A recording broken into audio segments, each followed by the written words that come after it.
Mesdames, Mesdemoiselles et Messieurs, bonjour et bienvenue dans Anaïs Five Stars Télévision.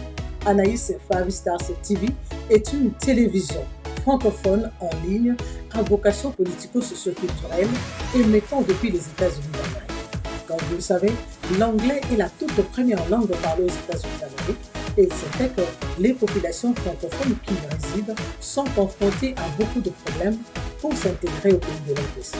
Vous êtes francophone, venant d'Afrique, des Caraïbes ou encore de la France elle-même, voici Anaïs Five Stars TV, une télévision maison créée pour vous informer non seulement sur tout ce qui se passe autour de vous, mais elle est là aussi pour vous permettre de rester branché à vos racines. Pour vous connecter à nos différentes émissions, abonnez-vous massivement sur notre page YouTube Anaïs Five Stars TV et également vous pouvez nous suivre sur Facebook, Twitter, Instagram et TikTok.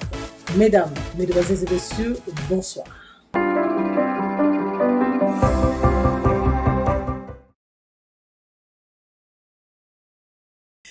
Direction la République démocratique du Congo où il a été déposé depuis presque une année maintenant une proposition de loi d'Itechani, mais officiellement appelée loi Pololo, déposée à l'Assemblée nationale. Et selon cette proposition de loi, ne peut postuler au poste de président de la République que ces Congolais nés de père et de mère congolais d'origine. Ceci est en effet applicable aussi pour les postes clés du pays, notamment les chefs de corps ainsi que certains ministères régaliens. Cette proposition de loi est l'œuvre du docteur Tchani, portée à l'Assemblée nationale par l'honorable Ntingi Pouloulou. Mesdames, Messieurs, bonjour et bienvenue dans Anaïs Five Star TV.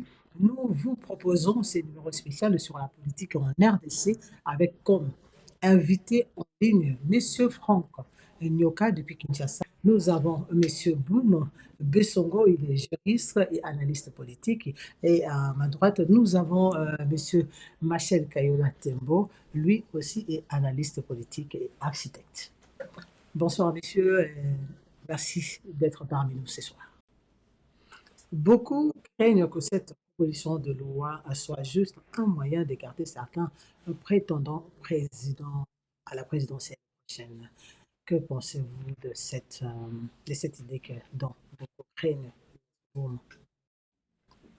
Merci beaucoup, madame, pour votre question. Concernant cette loi, dite loi Tchani, et à l'Assemblée, ça change, loi Kouloulou, loi sur la congolité, chacun peut appeler de sa façon. Mais concernant cette loi, la loi Tchani, moi, je dois d'abord commencer sur le plan de la forme de cette loi. La loi dite Tchani. Alors, qui est M. Tchani? Nous tous, nous le savons. M. Tchani, c'est un Américain. Alors, avec quelle preuve? Oui, les preuves, madame, nous en avons. Mais il ne faut pas attendre que moi je vous amène, des preuves ici. Mais pourquoi pas? Parlant même de la notion de preuve en droit congolais, madame, il y a plusieurs modalités sur la preuve en droit congolais. Premièrement, il y a le matériel, il y a le témoignage, il y a l'aveu, et ainsi de suite, comme modalité de preuve en droit congolais. Et si je m'attelle seulement au témoignage, tout le monde, même vous, madame, je ne sais pas, tout le monde a vu à la télé, il y a la femme de M. Tchani, ou son ex, est passée avec son enfant mineur, détenteur d'un passeport américain. Et la femme a bien parlé, son mari est américain, que l'enfant a eu le passeport par le truchement de son papa. Cet enfant est né au Congo. L'enfant né au Congo, mais est américain. L'enfant n'est pas né ici, l'enfant est né au Congo. L'enfant de M. Tchani né au Congo, mais il est maintenant. Il a hérité la nationalité de son père. Oui, bien sûr, c'est ça. Alors, Partant de ça, est-ce qu'un Américain peut initier une loi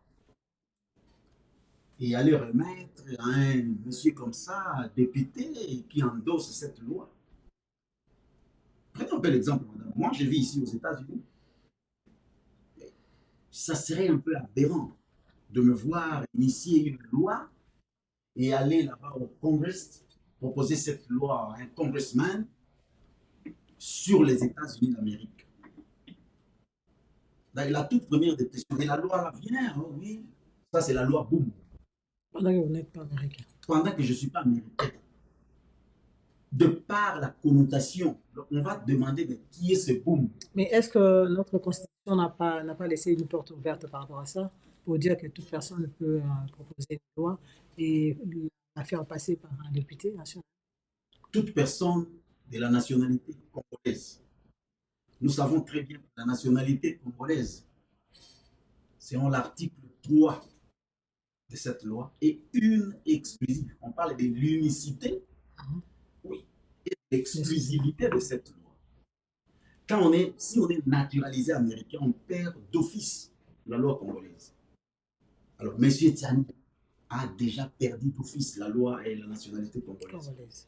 Donc, il n'a plus le droit de proposer il n'a plus le droit d'initier ou de proposer quelque chose au nom des Congolais. Au nom des Congolais, pour le Congo. Donc, la forme est déjà biaisée. Ça, c'est la première étape. Je laisse la parole à mon co-débatteur. Oui, que pensez-vous, ma chère? Merci beaucoup pour la parole. Comme on l'a dit au début, je salue mon frère Boum, qui est sur le plateau, et mon frère Franck, qui se trouve de l'autre côté à Kinshasa. Par rapport à ce sujet, j'aborderai dans le sens de mon frère Boum, mais aussi avec une certaine nuance. Je me dis que c'est vrai que M. Tiani, en étant américain, parce que nous avons suivi, comme il a dit, la femme de M. Tiani, avouer cela. Et une fois aussi, j'ai suivi monsieur Albert Moleka, qui disait qu'ils sont un peu proches avec Tiani et qui affirmait aussi que M. Tiani est américain, et il le disait que Tiani le sait, que je le sais. Donc je peux affirmer cela aussi. Seulement, je me dis que en tant qu'Américain, c'est vrai que en tant qu'étranger, tu n'es pas censé proposer une loi, mais ça peut arriver de proposer une loi. Mais le mal à ce sujet, c'est de proposer une loi en tant qu'Américain qui est en train d'exclure les Congolais. C'est là où je trouve que ça pose vraiment un sérieux problème. Lui, en étant comme comme M. Boum l'a bien dit au début, que en étant étranger, en étant étranger, il a eu à proposer, il vient proposer une loi sur la congolité pratiquement. Et comme la loi le dit, la nationalité congolaise est inclusive, c'est-à-dire que en devenant américain, il a eu à perdre sa nationalité congolaise. Et en perdant sa nationalité congolaise, je ne vois pas par quelle magie ou qu'est-ce qui lui donne cette autorisation de venir proposer une loi qui va interdire la nationalité congolaise d'origine aux Congolais qui sont restés au pays, qui n'ont pas changé de nationalité. C'est là où je trouve un peu la problématique par rapport à cette loi. Yeah. Voilà, Monsieur Franck, vous qui nous suivez en ligne plutôt, voilà la question qui est débattue en ce moment précis. Donc, vous pensez aussi de votre côté que M. Tiani n'a pas eu le droit de proposer cette loi à travers l'honorable Boulou, parce que lui, il est américain naturalisé. D'abord, bonjour à tout le monde hein, sur le plateau. Bonjour. J'espère qu'on va bien se comprendre. Vous m'entendez très bien? Très bien, très bien. Très bien. Bien. Bon, j'ai entendu les commentaires de de nos deux frères qui se trouvent sur le plateau, mais moi j'ai un sérieux problème parce que c'est un sujet qui fait débat ici au Congo et qui maintenant entre dans les dialogues entre Congolais ou des blagues du style de père ou de mère, même pour n'importe quel sujet. Maintenant c'est devenu un sujet à la mode. Quant à la question pour savoir si Tiani est habilité à proposer une loi, mais moi je pense qu'il faut le prendre dans l'autre sens, le ressenti des Congolais par rapport à cette proposition. Que Tiani soit américain ou pas américain, mais ce n'est pas lui qui va proposer la loi au Parlement. C'est un parlementaire. Tiani a posé un débat sur la nationalité des personnes qui vont occuper des postes stratégiques. Mais ce n'est pas lui qui va au Parlement porter. C'est un député du Parlement qui a pris ce projet. Tiani, c'est un projet. Et Pouloulou, il fait un projet de loi. Et il est habilité à le déposer au Parlement. Donc, Tiani n'est pas allé au Parlement. C'est comme un intellectuel. Prenons un exemple. Rousseau n'était pas français, mais il a influé sur le débat français quand il a écrit le contrat social. Et ça a été pris par les Français et ça a été porté au débat en France. C'est-à-dire que pour moi, la proposition qu'on dit Tiani, ça peut être Van Castel ou proposition Mac Guinée ou n'importe qui sur le Congo. Oui, c'est un projet, je dirais plutôt, il pose un débat intellectuel. Et si ce débat intellectuel est pris en charge par un parlementaire qui veut le porter au Parlement, il n'y a pas de débat. On ne parle là même pas de loi Tiani, on va parler de loi Tini Pouloulou. La nationalité de Tiani ne pose pas de problème pour porter un débat sur la place publique congolaise. Ça, c'est un. Et deux, ce qu'on oublie, c'est que nous avons une grande diaspora. Parler des Tiani américains, moi, je trouve que c'est un peu déplacer le problème, parce que notre diaspora a le droit, quelle que soit la nationalité que ces gens ont pris, a le droit d'intervenir sur le débat congolais, sur les sujets congolais. Mais M. Franck, est-ce que c'est constitutionnel? Est-ce que c'est constitutionnel? Non, mais qui porte la loi au Parlement? C'est pas Tiani. C'est un parlementaire congolais élu. Tiani, à partir du moment où la loi arrive au Parlement, Tiani est exclu. On ne parle plus de Tiani. Tiani, c'est sur la place publique, c'est le débat public dans la rue, dans les salons, oui. Mais au Parlement, ce n'est plus Tiani qui y sera. Il peut être convoqué comme expert, comme on peut convoquer un Belge, un Français, un Australien. Il peut être invité comme expert. Mais il n'est pas habilité à mener le projet au Parlement. Alors, dans le cas précis, c'est Pouloulou qui a emmené le débat au Parlement. S'il n'y avait pas un parlementaire qui l'a pris en charge, il n'y aurait pas eu de débat parlementaire. Ce qui provoque un peu le débat, c'est qu'il y a une certaine visibilité de Tiani dans ces dossiers. Moi, je pense qu'il était important à Tiani de se cacher un peu et de laisser sortir Pouloulou par rapport à cette loi, vous ne trouvez pas? Il est plus visible que Pouloulou lui-même.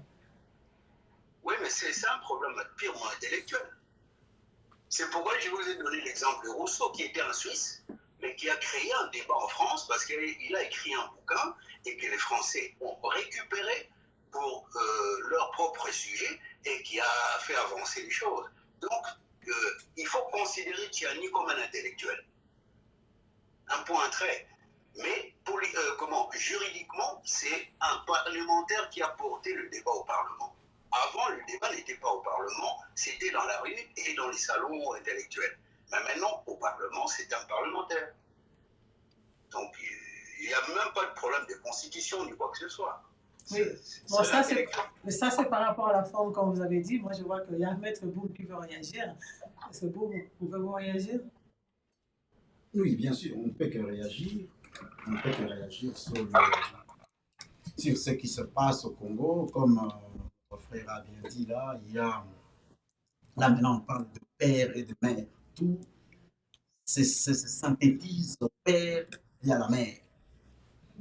Mais mon Par un frère, moment, pour trouver du boulot aussi, il paraît qu'on pose des questions aux gens. Vous êtes de père et de mère ou vous êtes le fils du voisin? bon, là c'est vous qui le dites. Moi, je peux m'abstenir de tout ça. Ah ben moi, je suis Je journaliste n'ai et jamais j'entends entendu. parler, j'ai Oui, entendu des gens parler. oui, je n'ai jamais entendu ça. Mais mon frère doit bien savoir que quand on parle d'une loi, toute loi doit être conforme à la Constitution. Toute loi, tout ce qui est loi, quand on parle déjà d'une loi, ça doit être conforme à la Constitution. Et la conformité à la Constitution, nous commençons dans la forme et après dans le fond. Mais si la forme est déjà biaisée, Mhm. comment vous pouvez aller au fond tant que la forme est déjà biaisée? Mon frère parle ici que Tchani n'a jamais été reçu au Parlement. Non, mais tout le monde a vu Tchani être reçu par M. Mbosso Allez déposer au la bureau de proposition de loi. l'Assemblée. Je pense. Parce que cette loi, si nous nous souvenons bien, ça c'est pour la deuxième fois que cette loi soit déposée au À bureau. l'Assemblée nationale. Pour la première fois, la loi a été rejetée à la commission PH. Mhm. Et M. Mbosso l'avait très bien dit, surtout lors du deuxième dépôt.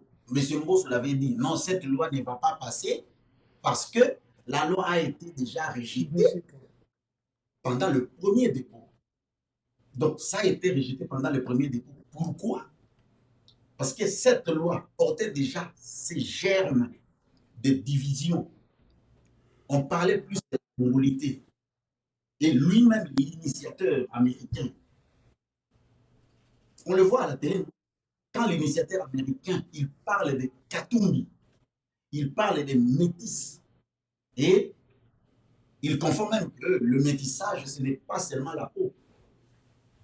Le métissage n'est pas seulement la peau. Mais leur cible actuellement, c'est le métissage qui ont la peau blanche. Lui-même en parle. Quand moi je parle, peut-être ce n'est pas en vain, c'est avec des preuves ici. On peut même interroger l'histoire, les réseaux sociaux, tout. Il y a ça. Le débat, c'est ça. Même actuellement, nos frères de l'UDPS, on voit le parlementaire debout, non? Quand il parle de la loi Tchani, oui, il parle de Moïse Katumbi, Jean-Pierre Bemba, bon, même pas Jean-Pierre Bemba parce qu'il est dans l'Union sacrée. On parle de Mouyambo, oui, c'est ça. Donc on vise plus la peau blanche. Mais le métissage n'est pas seulement la peau blanche. Quid alors des outils qui sont là chez Mais nous? nous oublions que la RDC a nos frontières.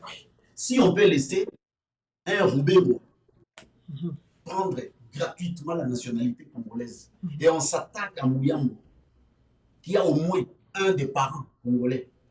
Si Roubaix congolais à 100%, comme on peut le dire, ou on peut le prétendre, et quid de Mouyambo? Quid des autres là, qui ont la peau blanche, messieurs? Oui, on les connaît, non? Ils sont tous là, ils sont nombreux, que ce soit dans l'union sacrée ou dans le quoi. Et c'est ça, pour répondre vraiment à votre question, parce que jusque-là, c'est comme si nous n'avons pas encore répondu à votre question. Oui, cette loi, pour moi, je même de cette loi sera une tsunami. Parce que ça va s'attaquer à presque tout le monde, toutes les autorités qui sont là. Ils sont métis. La plupart d'entre eux sont métis. Et je ne vois pas le métissage de la peau. Si Je c'est vois pas, le métissage. si c'est pas elles-mêmes, leurs femmes, les opposent à la Oui, c'est ça. C'est ça. Parce que ça sera une tsunami. Parce que si ça échappe au père, ça va rattraper même l'enfant.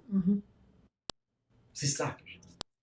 Et concernant le quoi, la proposition de loi, cette loi va nous amener à modifier même la Constitution. Je parlais de la conformité de la loi et de la Constitution. En quoi est-ce que ça va nous amener à modifier? En quoi ça va nous amener? Parce que la Constitution ne parle nulle part des Congolais de père et de mère. Je défie tout constitutionnaliste ou tout juriste. La Constitution ne parle jamais de père et de mère. La Constitution parle de l'unicité et de l'exclusivité de la loi.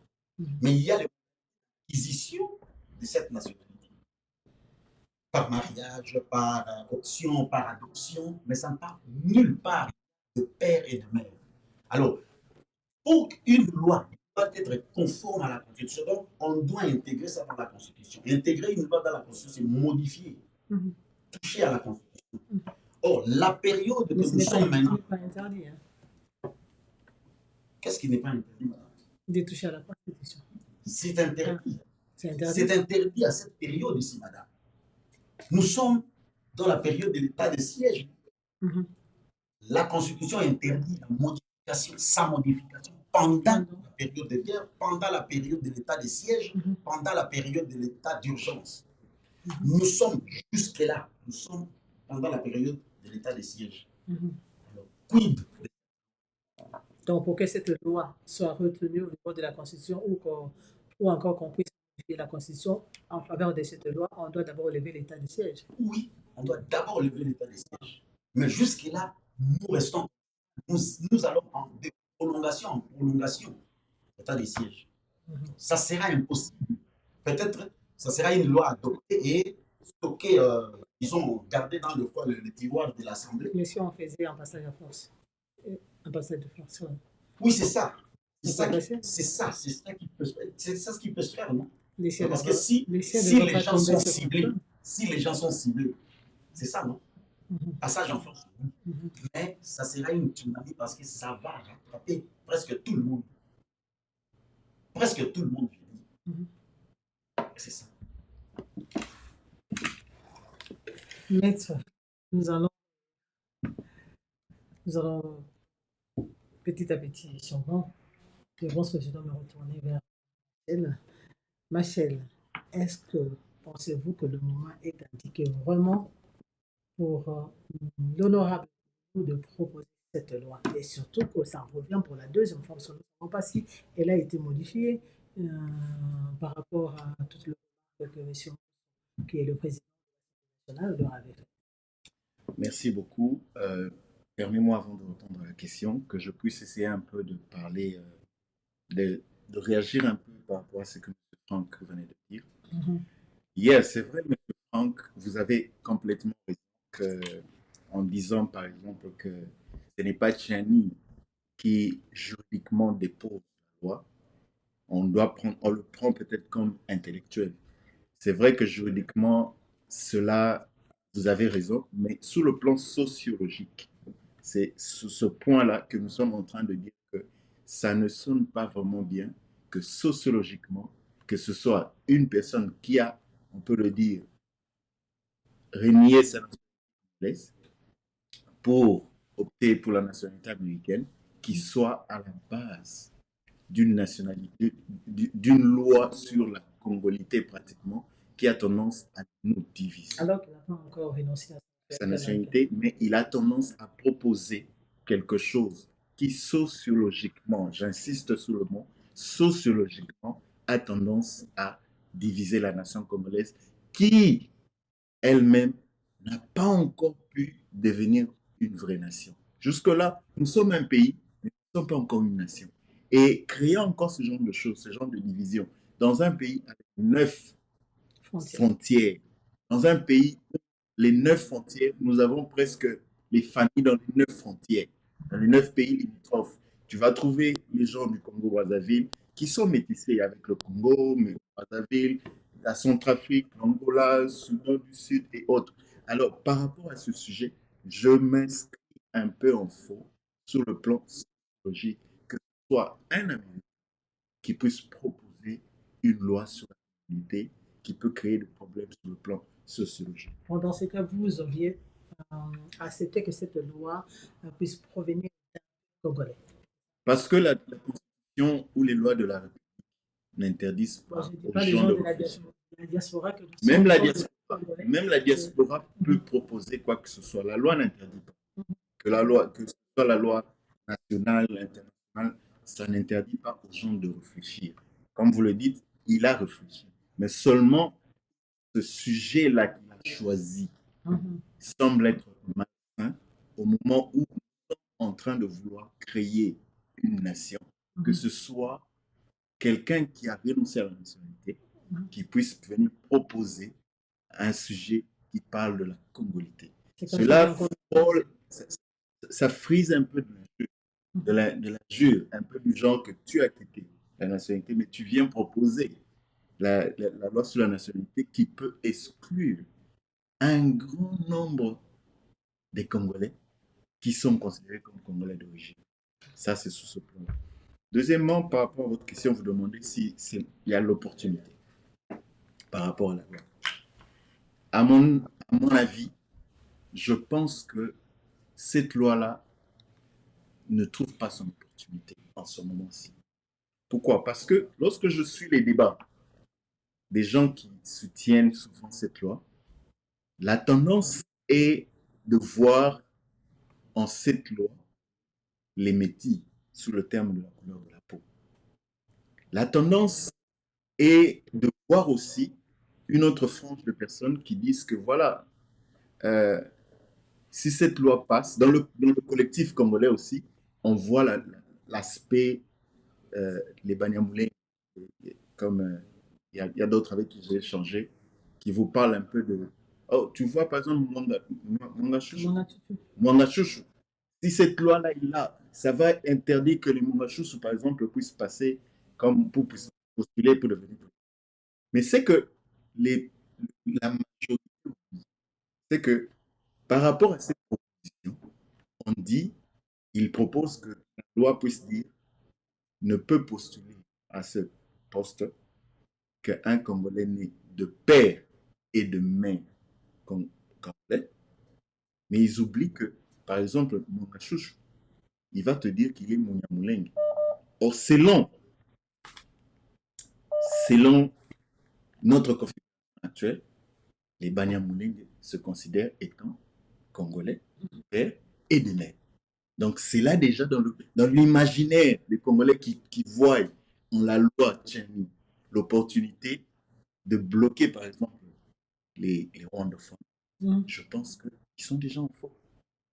Et sous le plan des métis de la peau, c'est vrai que c'est parce qu'on voit la peau que l'on se dit que tel a un père portugais et une mère congolaise, ou tel a un père et une mère congolaise. Mais quid de ceux qui ont la peau noire, qui ont peut-être un père congolais, mais une mère peut-être.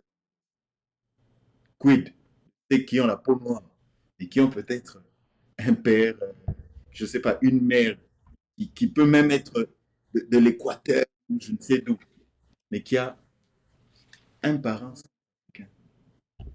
Quid de ça? Je pense que l'opportunité ne se présente pas par rapport à mon avis. À mon avis, je pense que l'opportunité par rapport à cette loi ne se présente pas.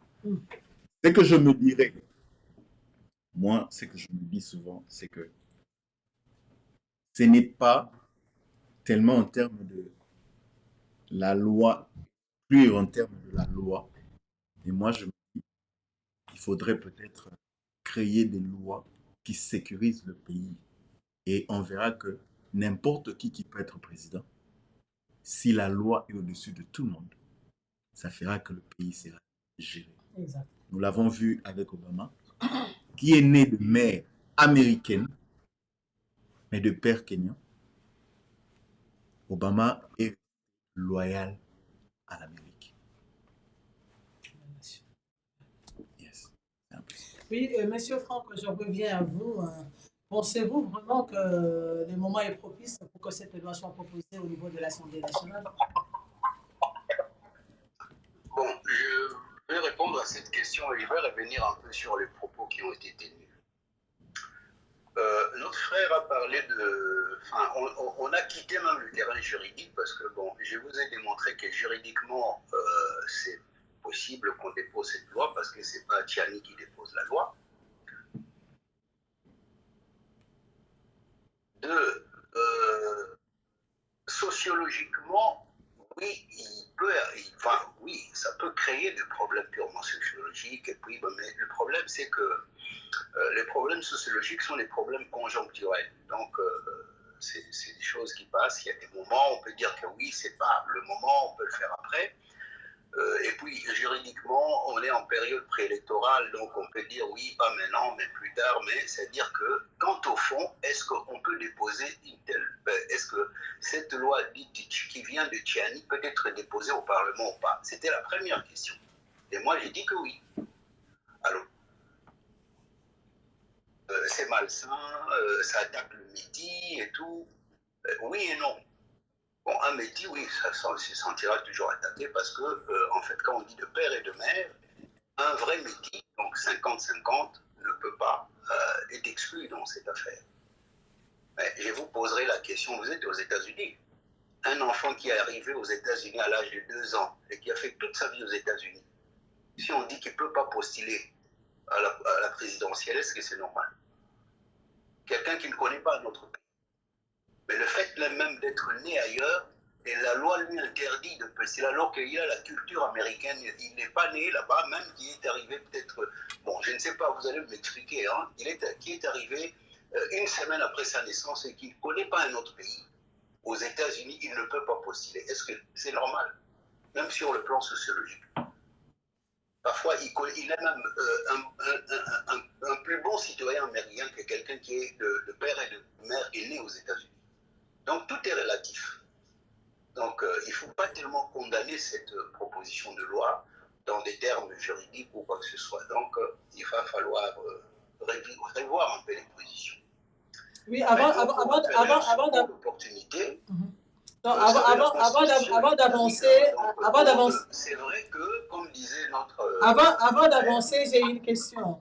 Ne craignez-vous pas que cette proposition de loi soit à la base d'une certaine discrimination de la population métisse vis-à-vis de la population congolaise entière? Non, discrimination politique, mais une discrimination tout court, non. Mais même au niveau social, parce que déjà, comme on commence déjà à dire au niveau de la population, vous êtes de père et de mère, ça commence. Et quand je verrai un métis, je lui dirai que celui-ci n'est pas mon frère. Voilà, non, ça c'est vrai. Ça c'est normal, ça c'est vrai, ça peut dériver sur ça. Ça oui. Mais dans ce cas, on est pour la population. Oui, mais c'est pourquoi je vous ai parlé au début de mon propos que c'est rentré même dans les discours comment les discours populaires, donc, ou dans des blagues comme quoi est-ce de père ou de mère de telle ethnie pour prétendre à ceci ou cela. Donc bon, c'est pour vous dire que l'affaire est rentrée sociologiquement dans le débat populaire. Maintenant, mais ici on parle du fond des sujets. Donc dans le fond, j'ai dit, je répète, que Bouloulou a pleinement le droit de déposer cette loi, même si ça vient d'un citoyen américain. Sur le plan de l'opportunité, bon, je peux donner raison, parce que, bon, on est un pays électoral, on ne peut pas tellement appliquer une loi qui discrimine les prétendants à la présidentielle. Si les métis sont visés, bon, notre frère a corrigé si bien en disant qu'il y a des métis qui ne sont pas seulement des métis des peaux, donc c'est pour tout le monde. Mais il faut quand même réfléchir d'où est partie cette intention de créer une loi qui sécurise, entre guillemets, la fonction présidentielle et les fonctions régaliennes. D'où est parti ça? Mais c'est par rapport au vécu du pays, au vécu politique du pays. Qu'est-ce qu'on craint en mettant quelqu'un qui n'est pas de père et de mère? Tchiani a expliqué. Quelles sont les trahisons que le pays a vécues depuis son indépendance? Alors, on commence à bricoler, enfin, ce sont des bricolages, on commence à se dire peut-être qu'il faut sécuriser la présidence et tout. Là, nous venons de vivre, vous avez lu, je suis sûr, le livre de Charles Onana. Mais qu'est-ce qu'il y a là-dedans? Une litanie de trahison venant des gens qui se sentent qui sont congolais, mais qui ont des origines et qui utilisent ces origines-là pour trahir le Congo. Donc il y a eu des choses graves qui ont amené des gens à se dire mais peut-être qu'il faut modifier tel point de la Constitution. Mais nous avons oui, on doit l'inscrire à la compétition. Nous avons vu Il les, faut le les savoir. Congolais, de 100% Congolais pendant la rébellion. En fait, la rébellion du Congo, toutes les rébellions du Congo, pendant que ça a commencé, nous avons vu certains Congolais, 100% Congolais, être à la tête de toutes ces rébellions. Il n'y avait pas que des étrangers, il n'y avait pas que des 50%. Nous connaissons leurs noms, nous les connaissons, ils sont au pays avec nous. Et nous, on Oui, savait mais qu'ils on parle, marchaient avec ceux qui prétendaient être Congolais, mais ils n'étaient pas. Ils ne les étaient pas. oui, oui, mais la loi n'est pas, enfin, la proposition ne parle pas de cela. Donc là, vous parlez d'un problème sociologique. Mhm. Donc, si vous voulez, on quitte le terrain juridique pour entrer dans le terrain sociologique. Mais avant d'arriver sur le terrain sociologique, il faut passer par le terrain politique. Comme ça, on est en règle dans le raisonnement. Donc, juridiquement, je crois qu'il n'y a pas de débat. On peut le déposer cette loi. On dit que la loi va modifier la Constitution. Effectivement, ça va modifier la Constitution, mais la Constitution n'est pas figée. La Constitution est faite et prévue pour être modifiée à n'importe quel, enfin pas n'importe quel moment, mais en tout cas peut être modifiée. Ça, c'est chaud. Maintenant, sur le plan sociologique, ça pose problème, effectivement, parce que ça exclut une partie de la population qui se sentira Non, mais frustrée. Oui, oui, Monsieur Boum a dit que la Constitution ne pouvait pas, en tant que juriste, il a dit que la Constitution ne pouvait pas être modifiée pendant l'état de siège. Le mais pays il est a en raison. guerre et ce n'est pas le Non, moment je qu'il ne faut parle pas de modifier la ça. Constitution. Je ne parle pas de la période. Non, non, il a raison. Je ne parle pas de la période. Je parle de la modification de la Constitution. Oui, on peut modifier, on peut inclure cette loi et ça va modifier la Constitution. Maintenant, le problème de période, ça c'est autre chose. Mais moi, je ne parle pas de la période. Je parle du sujet de la loi, enfin de la proposition, du projet. Alors, sur le plan politique maintenant, on a parlé de gens qui sont des pères et des mères, qui ont trahi, qui ont fait ci, cela. Mais la loi ne parle pas de ces gens-là. Peut-être que nous devons parler. Mais les gens qui ont... comment parler de Congolais qui ont trahi, ça c'est la justice qui doit parler. Ce n'est pas... Est-ce que la justice a traité ces gens-là? Donc moi je pense qu'il faut qu'on exclue cette partie du sujet parce que ça ne traite pas de ces gens-là. On ne traite pas des Congolais, des pères et des mères qui ont été dans des rébellions, qui ont attaqué le pays. On ne parle pas de ça, parce que ça doit être traité par la justice. On parle de pères et de mères d'origine parce qu'on a vu un certain nombre d'individus qui ont utilisé leurs origines partielles pour trahir le pays au profit de leurs origines. Et là, on ne parle pas, même pas des métis, hein, on ne parle plus de métis, parce qu'on sait que la base des eaux, ça, il ne faut pas se cacher, hein, ça vient de problèmes rwando-congolais. Il ne faut pas s'en cacher. Hein. C'est de ce côté-là qu'on a eu beaucoup de trahison et qui a créé beaucoup de frustration, où on a vu, le livre de Onana le dit, un vice-président de la République qui est d'origine rwandaise, qui a acquis la nationalité congolaise, bon, par quel moyen, on ne sait pas, enfin, ça, je ne veux pas rentrer là-dedans, mais ces gens-là, à partir du moment où on a dit que les invités doivent quitter le pays, ben ils sont partis. Vous souvenez de l'époque de Laurent Désiré Kabila, quand il a vu son ministre des Affaires étrangères s'en aller. Donc voilà, donc on parle de cette catégorie de personnes et pas des métis clairs de peau, des métis blancs ou indiens ou tout ça. Bon, parce que le pays, c'est un pays qui est un grand, qui a beaucoup de métis. Donc on ne parle pas de ces gens-là. Donc moi, je veux rester précis sur la proposition Tiani. Donc, que les gens qui ont un père étranger ne puissent pas accéder à certaines fonctions. Moi, je ne parle que de ça. Parce que sinon, on rentre dans des problèmes d'ordre politique, sociologique et tout, et on se perd, on risque de se perdre. Ou alors on donne l'importance du côté sociologique du problème